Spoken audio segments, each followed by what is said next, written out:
Today I want to talk about this war club. War clubs are weapons for fighting, but these particular war clubs, which we call Puluta from the Boyawa language, Trobriand Islands, are no longer in circulation, no longer in use, no longer in manufacture. Okay, but say more than 100 years ago, people, especially men, do carry around with them as part of their fighting weapons. Weapons like this puluta are usually used on man-to-man combats, where the puluta is used to either knock or bash on the head or body of the opponent, or just slash. If you take a close look at one of the puluta weapons, you'll see it's got some incised designs in there. Those incised designs are derived from certain animals or plants from nature.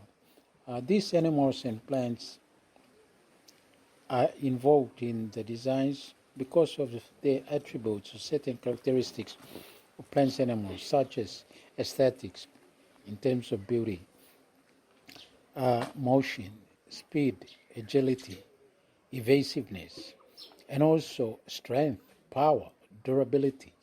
These are the kind of attributes which one would like to see depicted on the use of the weapon, because you need power, you need strength, you need to come away a victor. To place it in context, let me relate to my own story. This is a story of the use of a puluta weapon. One of our famous, or shall I say infamous, ancestors was named Moserota. Now, Moserota was described to a tall, handsome young man, well-built, very strong, good physique, so much so that he is feared maybe and mainly because of his temperament or state. He is prone to getting angry very quickly for any slight remark by any one person. And he comes in a very heavy manner where he would leave his opponents fatally dead. One could never understand. But even then, while he's dancing or he's fighting or he's walking, any slight negative comment, he'll turn around and knock the person on the head with his puluta. So Moserota basically walks around with a puluta like a pistol or a gun under his belt. And he goes around with it, bringing fear amongst people. So by the time he was in the middle age, he had basically left blood, if you like, buyai in every group. Buyai is the word for blood, whether it's dry or fresh. But he had fresh blood, buyai bogo, on the hands of individuals representing various groups. So basically, he cultivated his enemies right around him. Because of that puluta, its abuse by its owner, our ancestor, whose name is Moserota, we were basically banished as soon as Moserota died. All the enemies created by Moserota turned around and haunted us. They chased us. We were banished. Since about 10 generations ago, it had been a long fight to retain some of the land we lost. We were banished from our land. We also lost some of our names. We also lost some of our chiefly status.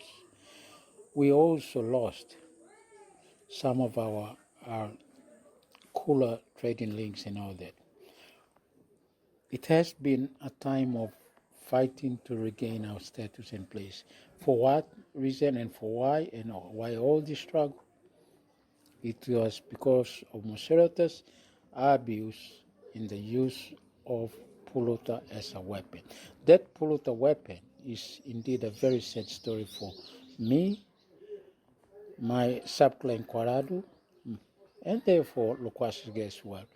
So all this time, even to this day, when I go home, I'm not usually at peace, mainly because of this Puluta weapon.